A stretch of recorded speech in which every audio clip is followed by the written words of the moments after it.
Hi, you're welcome to another episode of Ask The Trichologist. My name is Atilola and I am a certified trichologist at African Naturalistas Hair Clinic.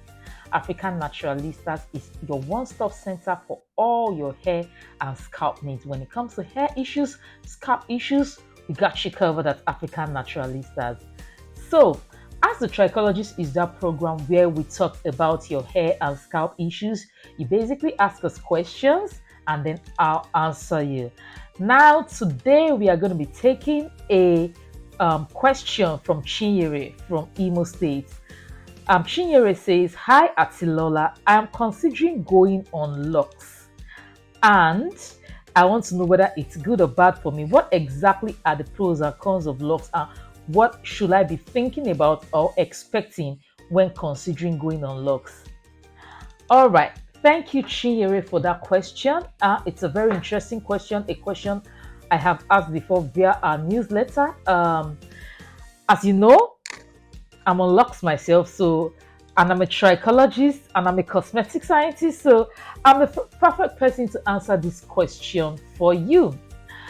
Yeah, Locs are not good and they are not bad. They have their pros, they have their cons, and I'm going to lay them down for you. And at the end of the day, you make your decision whether you should be making Locs or not. The number one advantage of Locs is that it requires less manipulation than free hair. Of course, this is because you don't have to detangle constantly, moisturize and sealing every strand every single time, and then you worry about, before you go to bed, you put your hair in twist and then you unravel it the next morning to get your twist out. All those are not involved when you have Locs. Yes, there's still a little bit of manipulation because you still have to care for your hair when it's locked, but of course it's nowhere near free hair. And with that, you okay, I don't want to jump in. I don't want to jump the gun because I'm going to be answering that in the second pro of wearing Locs. So the second advantage of wearing Locs obviously is because you are going to retain more length. Because if you don't have as much manipulation, which was stated in the first pro, obviously you are going to retain length better.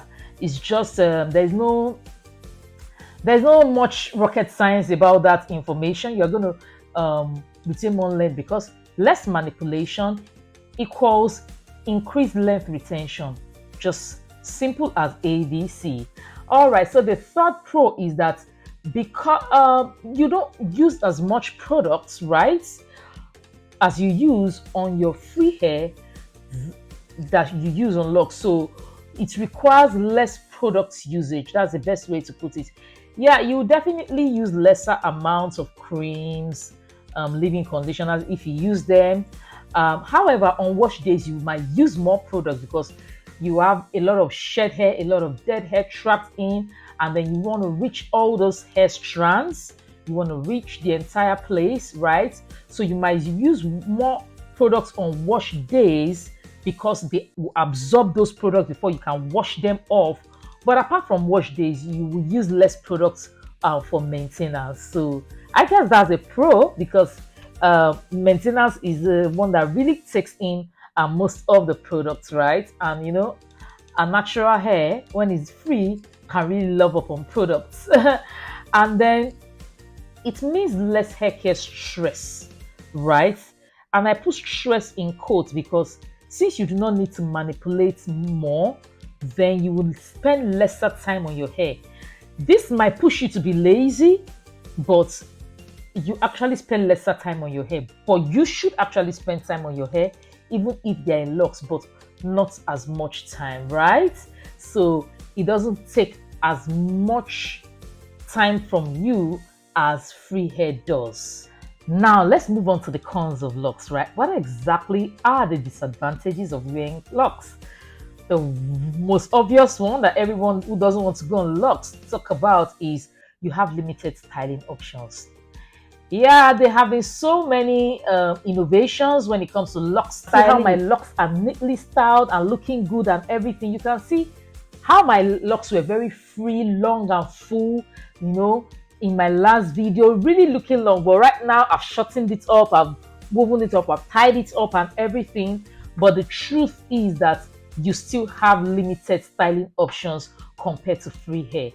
Locks will always be locked, right? And will always look like locks, right? No matter how you style it, it will always be locks. You cannot get your pompadours, you cannot get your updos. Your updos will always be locked updos, right? There's a limit to which you can explore styling when it comes to locks. So if exploration is your main goal, your in thing, then locks might not be for you because you might get bored quickly.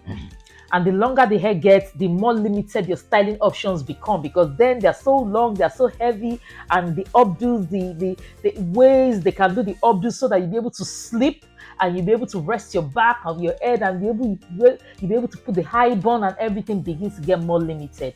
So it's very important that you know that that's one of the most, actually the most common disadvantage of locks. And then the second disadvantage is that, you know, this one I'm talking from personal experience. Your locks begin to get more heavier.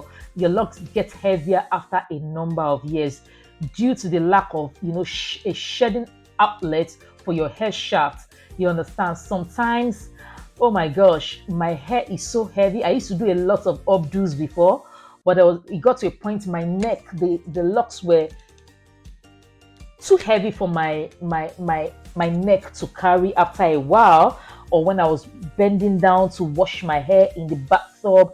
And you know, I've sprained my neck like a couple of times.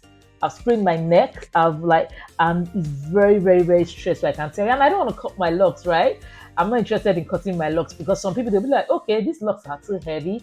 Let me just cut off some length, and they will end up doing that. But I don't want to cut my locks, so I just went with limited styling options, and I don't put the weight of my locks at the back of my neck and the back of my head again, because sometimes again you are not able to sleep in some certain positions because the way the locks are styled, you're struggling with the pillow, so it can get heavy at some point in time. Because imagine years and years and years, you're carrying years and years of shed hair. If you're going to be losing 70 to 100 strands every day, and you have not lost those strands for years and years, you can imagine the amount of shed hair you're carrying in your head. So yeah, they can become too heavy. So if you want to consider going locks, consider that. And then the third option, which I've talked about in one of my past videos, or one of my recent videos rather, sometime 2 months ago or something, you need to watch those edges. There's higher risk of traction alopecia caused by the tension of relocking or interlocking, and then, you know, they are doing it down. And this means that you need to have a very knowledgeable loctician, a loctician who is versed in hair science, not just somebody who knows how to beautify hair, palm the hair, or interlock the hair. There are so many people with locks that I know right now who have lost their edges because they were locking down to the root too often, and the loctician was not skilled enough to know that this was causing damage to the edges. And by the time they found that, oh, this is what's happening, it was already too late. So you need to watch those edges. I don't lock as often as many people do. In fact, I've vowed now. I've said to myself that I'm going to be locking my hair just 3 times in a year. Maximum 4 times in a year, because 3 times in a year is 4 months. No, I think I'll just do 4 times a year, once in 3 months, and I'm good. I'll find a way to have my hair still look good, still look neat, but you don't need to lock too often because you need to watch those edges. Number one, you are relocking the hair all the time, and there's tension around those edges. And number two, there's already a lot of weight, right? Especially if your hair is naturally full, there's already a lot of weight pulling down the hair around the edges. So you want to make sure that you don't do it too often, right? So that you don't lose those edges. So yes, those are my pros and cons for you, Chinyere, about locks. And I know that you have learned something from this video. What I want you to do right now is to share this video with somebody, right? Share the video. Like this video, subscribe to this channel, and click on the notification bell and drop a comment in the comment section. I like to call it like, share, LSS, like, share, subscribe, notification, and see comment. Like, share, subscribe, click on the notification, and then comment on the video. Please tell people about this channel as a trichologist, because you know that there are a lot of people that will be learning something good from this. Till I come your way again in the next episode of Ask The Trichologist, my name is Atilola and I will be seeing you. Bye.